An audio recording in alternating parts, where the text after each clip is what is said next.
سامعین کرام، پروگرام رحمت رمضان لائیو ٹرانسمیشن کا سلسلہ جاری ہے۔ آئیے میں ایک روایت بیان کرتا ہوں، کیونکہ اعتکاف میں دوست اس وقت ہمارے فرزندان اسلام پورے عالم اسلام میں اعتکاف میں بیٹھے۔ حضرت عائشہ رضی اللہ تعالی عنہ سے روایت ہے، حضور کریم صلی اللہ علیہ وآلہ وسلم نے ایک مرتبہ فرمایا کہ میں رمضان کے آخری عشرے میں اعتکاف کروں گا۔ حضرت عائشہ رضی اللہ تعالی عنہ نے آپ صلی اللہ علیہ وآلہ وسلم سے اجازت طلب کی کہ وہ بھی اعتکاف کریں گی۔ آپ صلی اللہ علیہ وآلہ وسلم نے اجازت دے دی۔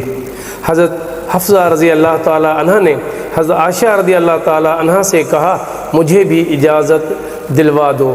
انہوں نے اجازت دلا دی۔ جب حضرت زینب بنت حبش رضی اللہ تعالی عنہ نے دیکھا تو انہوں نے بھی خدام کو خیمہ لگانے کا حکم دے دیا، چنانچہ ان کا بھی خیمہ لگا دیا گیا۔ جب حضور کریم صلی اللہ علیہ وآلہ وسلم نماز پڑھ کر اپنے خیمے کی طرف تشریف لے گئے تو بہت سارے خیموں کو دیکھ کر فرمانے لگے یہ خیمے کس کے ہیں؟ صحابہ کرام رضی اللہ تعالی عنہم نے عرض کیا کہ حضرت عائشہ، حضرت حفصہ اور حضرت زینب بن حبش رضی اللہ تعالی عنہ نے لگائے ہیں۔ آپ صلی اللہ علیہ وآلہ وسلم نے فرمایا کیا انہوں نے اس سے نیکی کا ارادہ کیا ہے؟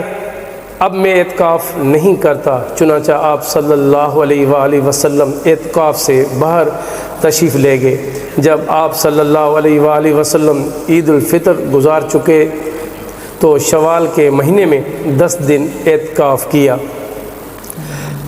قارئین کرام، اس حدیث مبارک سے صاف طور پر یہ معلوم ہوتا ہے کہ عورت کو مسجد میں اعتکاف نہیں کرنا چاہیے، ورنہ آپ صلی اللہ علیہ وآلہ وسلم ازواج مطہرات رضی اللہ تعالی عنہم کے خیمے لگ جانے کے بعد اکھاڑنے کا حکم نہ دیتے۔ ناظرین کرام، ہمارا پروگرام رحمت رمضان لائیو ٹرانسمیشن کا سلسلہ اختتام پذیر ہوتا ہے۔ میرے سانگڑ کے معروف ثنا خان، غلام مجتبہ قادری صاحب اور محترم عرفان علی نظامانی صاحب، شہداد چشتی صاحب بھی میرے صاحب آج اسٹوڈیو میں تشریف رکھتے سے میں ان کا بھی تہہ دل سے شکر گزار ہوں۔ آئیے آج کی دعا، یا رب کبھی گرنے نہ دینا، نہ کسی کی نظروں میں نہ کسی کے قدموں میں۔ اے اللہ، مجبور لوگوں کی مجبوریاں ختم کر دے، اپنی رحمت کے صدقے ہر گھر میں خوشیوں کی بارش کر دے۔ آمین۔ اے اللہ، تیرے کن کے منتظر میری کچھ دعائیں میرے دل کو بے چین رکھتی ہیں، تو ان کو قبول فرما۔ آمین۔ یا رب کریم، جو پریشان حال ہے، جو اپنی پریشانیوں کو کسی سے بیان نہیں کرنا چاہتے، ان کی پریشانیوں کو دور فرما۔ اے اللہ، اپنے نیک بندوں کو جو دیا کرتے وہ ہم سب کو عطا کر۔ یا اللہ، تو سب پر خصوصی رحم کرم فرما۔ الہی، زندگی میں سفید پوشی، قبر میں کفن پوشی اور آخرت میں پردہ پوشی نصیب فرما۔ اے میرے پروردگار، اپنے حبیب کریم علیہ الصلاۃ والسلام کے طفیل پنجتن پاک آل رسول کے صدقے یا اللہ ہم سب پر اپنا خصوصی کرم فضل فرما۔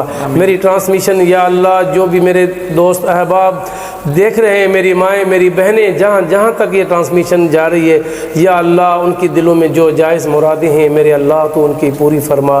یا رب کریم، بہت سارے ایسے رشتے گھروں میں ہیں، بچیاں بیٹھی ہیں اچھے رشتوں کے انتظار میں، یا اللہ ان کو اچھے رشتے عطا فرما۔ ہر گھر میں یہ پریشانی ہے میرے مالک، وہ پریشانیاں دور فرما۔ بس ایک بار میں، یا کریم ایک بار میں ہوں، بارش ہو اور صحن کعبہ ہو اور زندگی کی وہ آخری شام ہو۔ آج کے ہوسٹ، آج کے پروگرام کی جی آر سلمان، کیمرہ مین مسرور احمد جنید اور ایڈیٹر امجد رسول کے ساتھ مجھے اجازت دیجیے۔ کل کے تک